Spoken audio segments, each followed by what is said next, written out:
Nessa aula, vamos refletir um pouco sobre a evolução do ensino da matemática, ou seja, de que forma a matemática foi ensinada no passado e quais as modificações que ocorreram e nos trouxeram à realidade atual.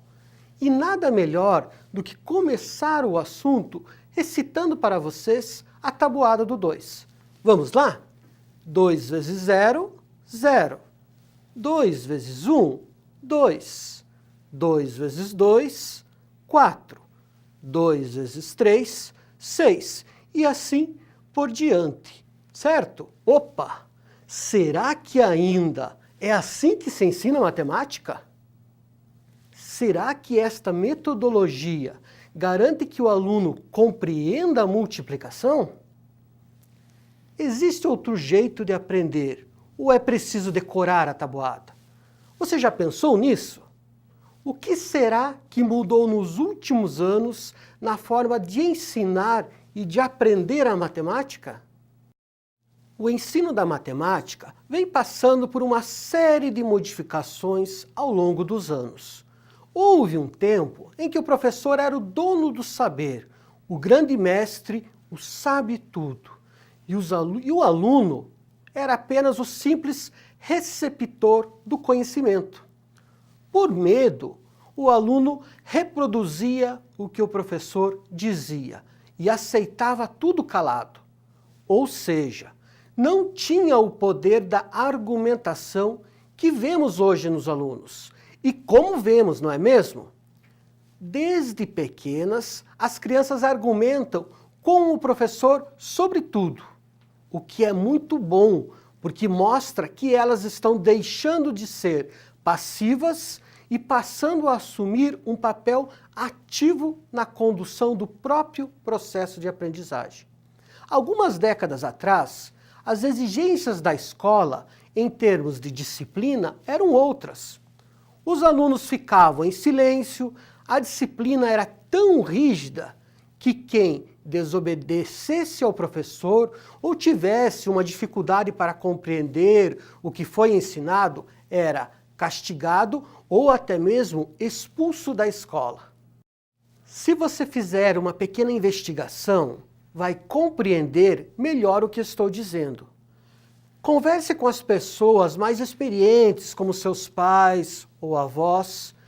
Pergunte sobre as experiências que eles viveram na escola.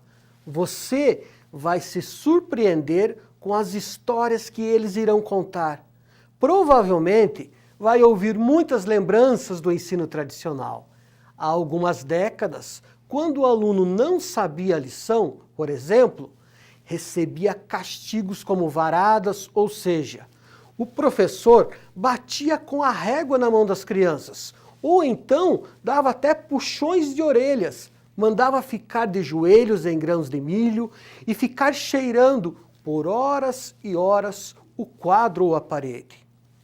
Era uma tortura física e psicológica de arrepiar, não é mesmo?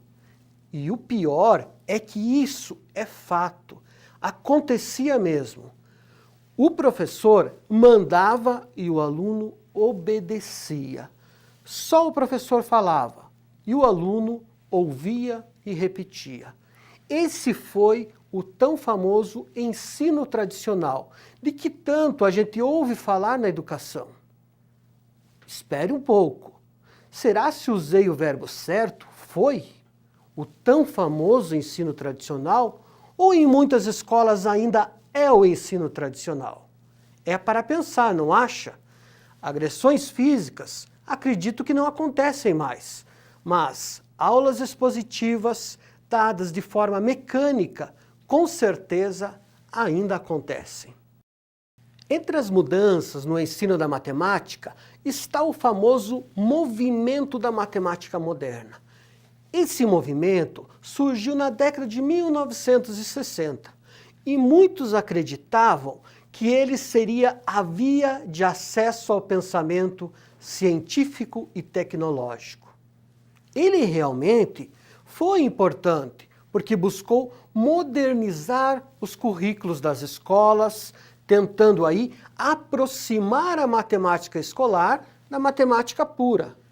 Mas a preocupação exagerada com as abstrações resultou num excesso de ensino de fórmulas, ou seja, o movimento da matemática moderna passou a enxergar, os alunos passaram a enxergar a matemática ensinada nas escolas de uma forma muito distante da realidade. Só o que se aprendia eram fórmulas, fórmulas e mais fórmulas. Vamos pensar positivo? Nem tudo foi tão ruim. E sabe por quê? Porque o movimento da matemática moderna foi um movimento que proporcionou discussões em torno do processo de ensinar e do aprender a matemática. Essas discussões favoreceram a participação do aluno, dando origem, na década de 1980, ao que chamamos de educação matemática. Foi com este movimento que surgiu a necessidade de mostrar a aplicabilidade do que é ensinado. Em outras palavras, a necessidade de contextualizar, de articular com a realidade o que é aprendido. E com isso, o centro do processo deixou de ser o conteúdo e passou a ser o aluno. E então, a matemática deve ser contextualizada com a realidade? Mas como assim? Como fazer isso? Imagine, por exemplo, o procedimento de adição de frações. O professor pode apenas inserir no quadro a expressão 1/6, mais 1/6, mais 1/6, mais 1/6, mais 1/6, mais 1/6 e dizer que essas 6 partes igual a 1, ou seja, 6 vezes 1/6 é igual a 1. E afirmar na adição de frações com números iguais no seu denominador, preserva-se o denominador e somam-se os numeradores. Complexo isso, não é mesmo? O procedimento algébrico está correto, mas a maneira de apresentar ao aluno é confusa e não é atraente. Que tal trazer isso para a realidade do aluno? Que tal trabalhar no concreto e mostrar as relações possíveis? Como, por exemplo, levar uma pizza e cortá-la em 6 pedaços. Cada pedaço representa 1/6 e a soma de todos os pedaços corresponde aí à pizza inteira. Ainda pensando no exemplo da pizza e, por exemplo, no conceito de fração equivalente, o professor pode apenas afirmar teoricamente que 1/2 é igual a 2/4, que é igual a 3/6, explicando que frações equivalentes são frações escritas da forma diferente, mas que representam a mesma quantidade. Ou então, pode usar sua criatividade e mostrar isso na prática ao aluno. Observe, cada pedaço da pizza não corresponde a 1/6, certo? Então, 3 pedaços são 1/6 mais 1/6 mais 1/6, o que totaliza 3/6. Mas você com certeza concorda comigo que quando digo que 3 pedaços correspondem à metade dessa pizza, então conclui-se que, na prática, 3/6 é igual a 1/2. É necessário mostrar ao aluno o porquê de estarmos ensinando um determinado conteúdo. Precisamos instigar nele não a obrigatoriedade, mas sim a necessidade de aprender.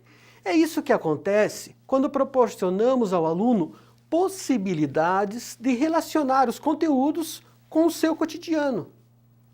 Aqui eu falei de pizza, mas as possibilidades de exploração nessa ideia são muitas. Elas dependem exclusivamente da iniciativa do professor.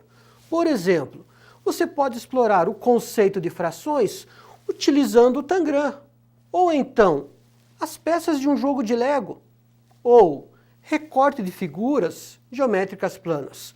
Ou seja, nada que seja difícil ou complexo, mas uma abordagem que pode fazer toda a diferença na experiência vivida pelos seus alunos.